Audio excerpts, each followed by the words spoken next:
Hey guys, it's Elon from Inside Fighting. I'm here with Chris. Let me before we get started with my crazy intro say that I had one of the best times with you at Karate Unity. We did this seminar together, and it's exactly what you preach, what you stand for, which is uniting all these different systems, which is what we're going to jump into today, which is looking at Kenpo and all the other stuff you've done for self-defense. So stay tuned. We're about to jump right in.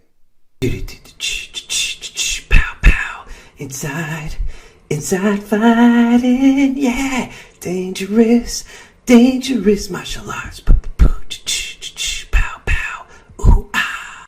All right, so we covered so much stuff when we trained together, and I just got a sense of your movement. And here's the thing: I had no idea that you are a Kenpo guy. Like I do Filipino martial arts, Silat, Brazilian Jiu-Jitsu, Muay Thai. I have like this whole other background than you. Yet we move almost identical.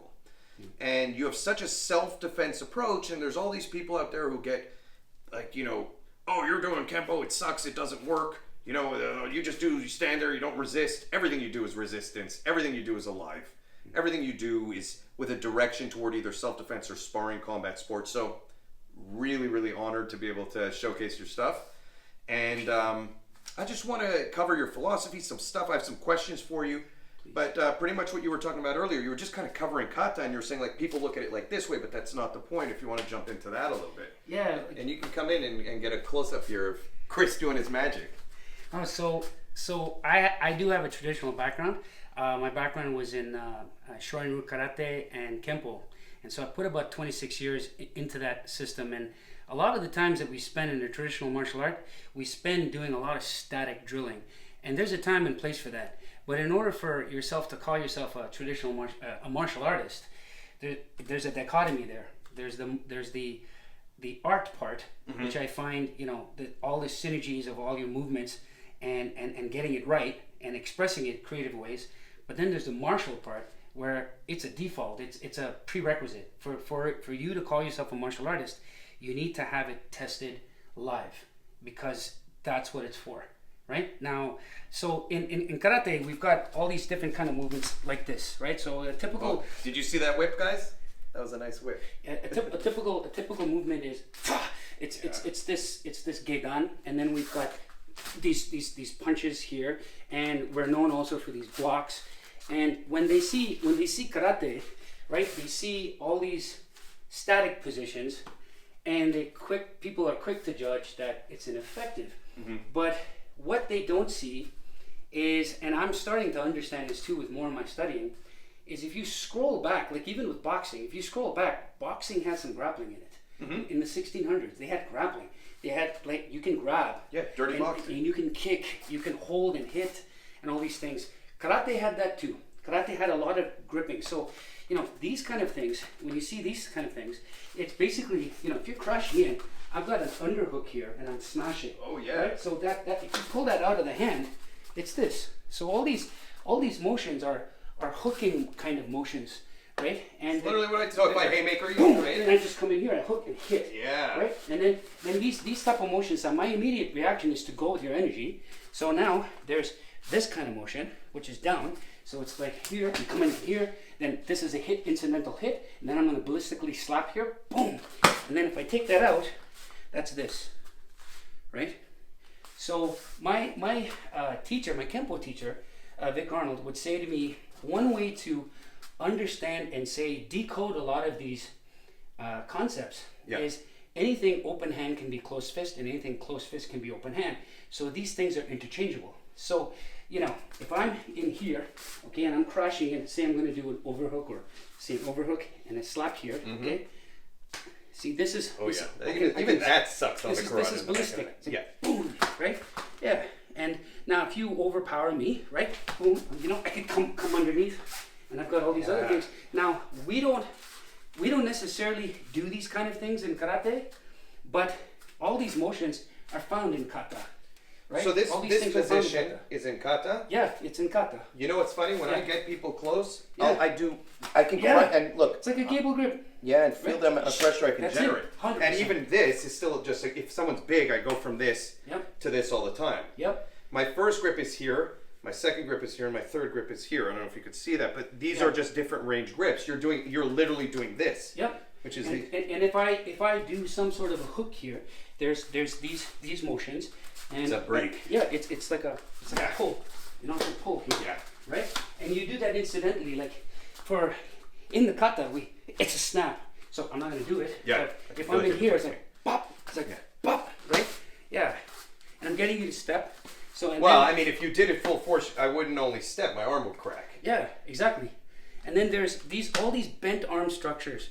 They're there for a reason. But the thing is, I find, and I'm not knocking traditional arts. This is where cross training comes in. Yeah. So you learn all these things. It's like an alphabet.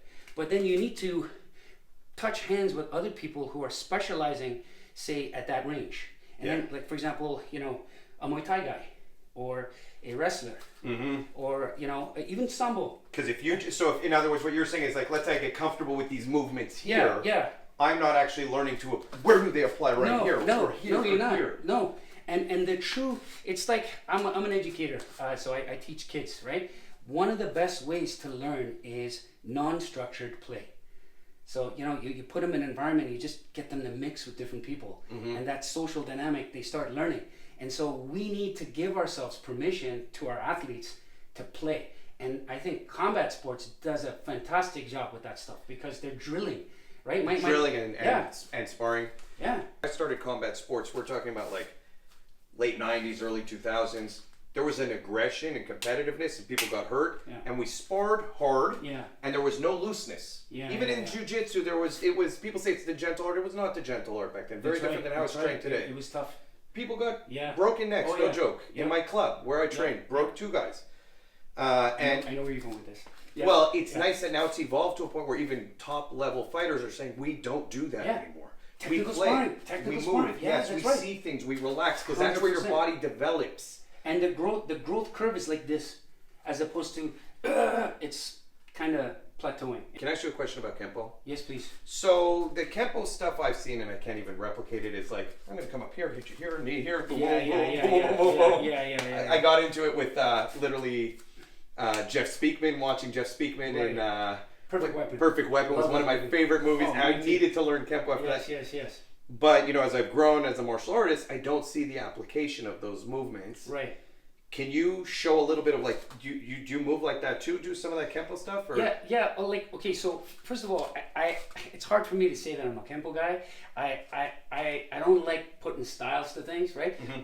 But when I did study Kenpo after studying Shorin-ryu, we did a lot of sequences. But the thing is, most traditional martial arts has those sequences, and I know FMA. They've got all these technical Patterns, things, yes. and they like we were talking about it on Saturday. You were saying when we were doing the hubud. It's a set pattern, but that's not how you apply hubud. Mm-hmm. You apply hubud in pieces and incidentally. So we've got techniques like, for example, we've got one, say, if I don't know, say you throw a highline punch, we would block, we would hit, we would wrap, smash, hit, and all this kind of stuff, and then we would repeat and do it again, right? But that's against a super compliant partner, right? So and we were led to believe that this is a highline block against something coming this way. When I started learning crash covers, and as soon as I started doing that changed my game. Mm-hmm. And I can apply those same techniques, but in a more boom, concise way, where I'm just grabbing something right away and then start going right into the through. groin even. Yeah, and these karate techniques still work because I'm here, I'm gonna headbutt you here, and then slam this in, mm-hmm. right? Hit you here, okay, and just kind of flow, and that's a particular sequence. But the way we train it is we would put, say, the kudo helmets on, mm-hmm. mouth guards, gloves, right? And we won't go hard, but we would just play. So, the first level would be just to do the sequence. The second level would be, give me a little resistance. Next level, counter, and I'm gonna counter back. And then it's like a full-on kind of brawl type of thing, but light. So what does counter back look like? If we could just slowly move around and see kind of. Yeah, so let's just say we're running like this, right? Yeah. We're moving around in clinch. Let's just say this is our baseline. Okay, right? and I start trying to play, trying to grab the Yeah, neck. so now what I'm going to do is I'm going to try to come in here, Yeah, right? and And I'm notice gonna this thing. reestablish it. That's right. Okay? And we just keep going like this until we can score a shot.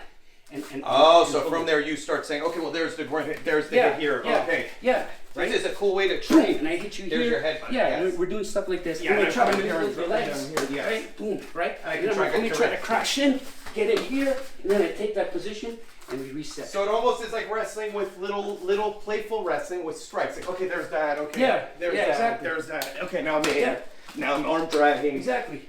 Now But- we would take sequences now. For example, Kenpo is very notorious for this kind of stuff. So, for example, I would show, like for example, when I went to Germany, I showcased some of these techniques, and even here, against the push. That's the baseline, right?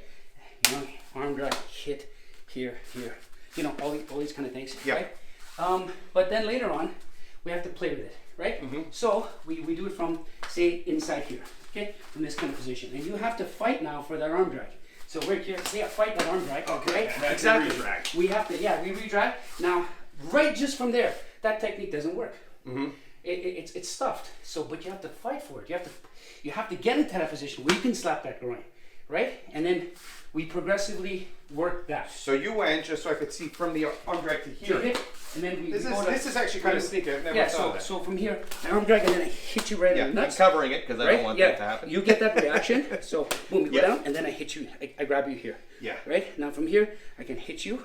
Right, and we have all that in our kata movements. But the thing is, I'm not that guy that say we have it too.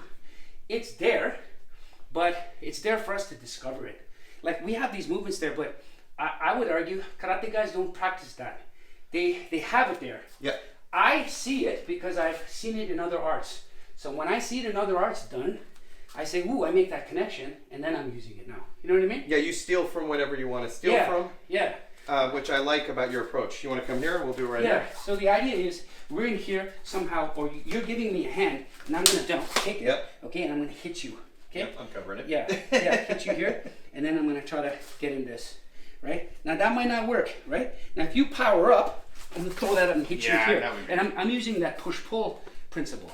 And again, we have these in our katas, right? But the thing is, we have to play with it. So if we're in a situation like this, right, and you're giving me some resistance, I have to now adapt to it. I might have to just push yes. you away, Which and go, in self-defense, you know, I always say, listen, if I'm in a position where we're tying up, right, whatever it is, Yeah. and I can drive you with Yeah. this, I can get into here, Yeah. and I can drive you away That's and it. get out, that's still Yeah. good enough for me. yeah, It doesn't have to be more than that. no, I just need to be able to survive the day, yeah, which is the difference between self-defense and fighting. correct. Because a lot of guys are like, well, can you beat a BJJ guy? Well, I can because I'm a BJJ guy. That's Yeah, what I've been yeah, doing. yeah. But the reality is something I realized a long time ago is I don't need to beat a BJJ guy. Yeah. I need to beat a guy on the street. Exactly. He's not a BJJ guy. In fact, he poses some much more dangerous things than the BJJ guy might pose. They're just different from each other. And I actually am way more comfortable fighting a BJJ guy than I am a guy who's random who I don't know what to expect from. So it's just this whole thing. I like your approach. I think you have a really great approach.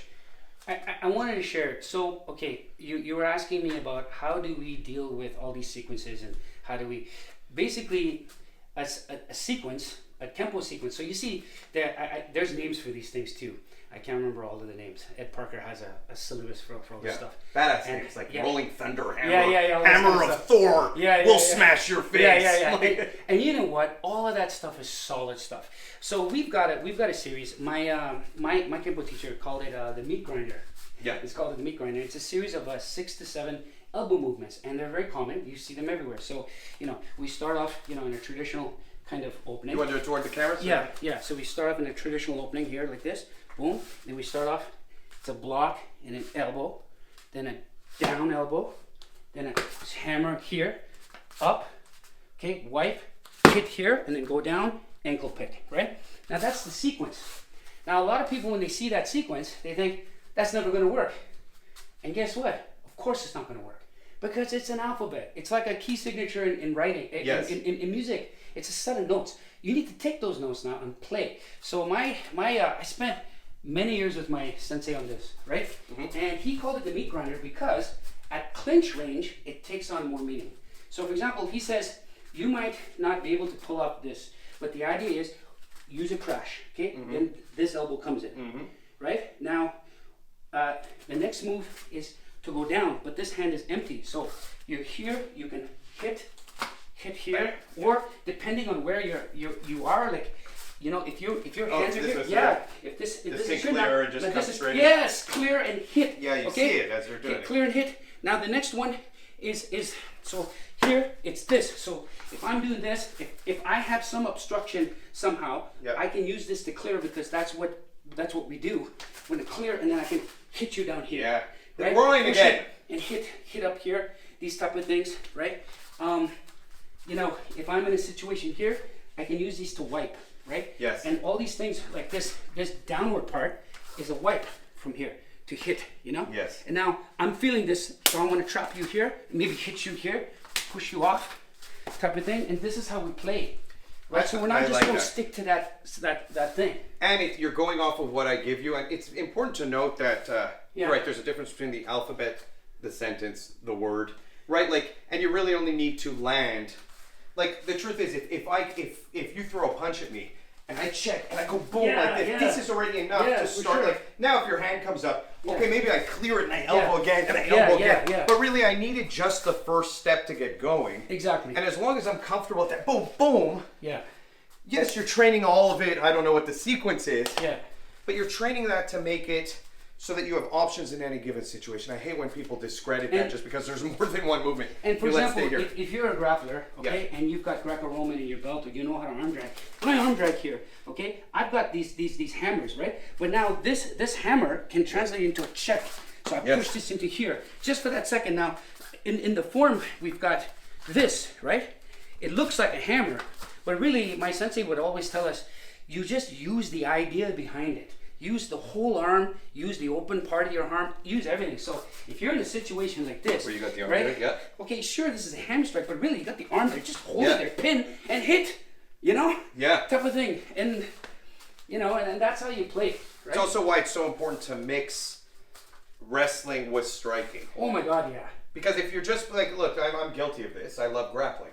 Yeah. And so what am I used to? I'm used to driving for the takedown. If I get the arm drag, Yeah. the last thing I'm thinking about is hitting you here. Correct. I'm thinking of going your Yeah, on my back. or getting a Taking me 2-on-1, down. Yeah, exactly. whatever it may be. Yeah. Going from here, I might Yeah, shoot to a yeah, single. shoot a I'm just single. trying to Exactly. take you down. Exactly. You're thinking, Yeah. well, okay, I got you here. Yeah. Well, okay, maybe I want to clear this and hit here and here. Yes. See, I'm biased with hitting, but now I face my fears. I'm gonna be honest in front of public. Okay, I face my fears now. I'm really doing deep dives into grappling now. I think it's great. And jiu-jitsu, I'm loving it. And I shout out to Rise MMA. They're great, by the way. We did the seminar. over Yes, there. we did on Saturday. The get together, and it was awesome. I'm telling you, he makes me feel safe to explore this. I thought I was king of striking. Okay, Yeah. only to face a mid-level grappler to take me down easily. Right? It's like yin yang. You need both. You need to know how to strike to grapple and grapple to strike. Yeah. And I think if you have those two, you're golden. And you just gotta keep learning, right? And I find if you touch hands with so many different players, you begin to unlock the things that you do naturally based on your learning style or your favorite kind of art to do. You unlock it even better, man. You know, Yeah. and that way it's respectful, and you know you're paying homage to everybody, not just one person. You know, so I don't know. Guys, this was a lot of information. We've rotated continuously in this direction, so I apologize for like dragging you I back. favor this side of the door now for some reason. Yeah. Man, there's just I hope you guys can realize what a wealth of knowledge you are, like that Chris is, and just the open-minded approach, and that you can be a traditional martial artist, you could be a sport martial artist. There's something to gain from both sides of the equation. You're the ultimate example of it. You've got such an open mind, like you said. You're not shy to say that I still haven't. Yeah, but the grappling, you're picking it up now. Listen, I love grappling. I'm less comfortable with hands than I am with grappling. Yeah. And I love doing striking now a lot. And so part of the reason I got so into Kyokushin, because I was like, oh man, I'm getting beat up. You're a good kicker, man. Kicking, I'm comfortable Yeah. with. Yeah. I like kicking. I love kicking people. Yeah. But man, it's just an honor to train with you, and Thanks, hopefully we do a lot more of these. Yes. You guys leave notes for what you want to see from Chris. He has his own channel. You should follow it. So leave notes, and when I'm back, we'll do more collaborations, and you can kick my ass a little bit more. No, 100%. Us.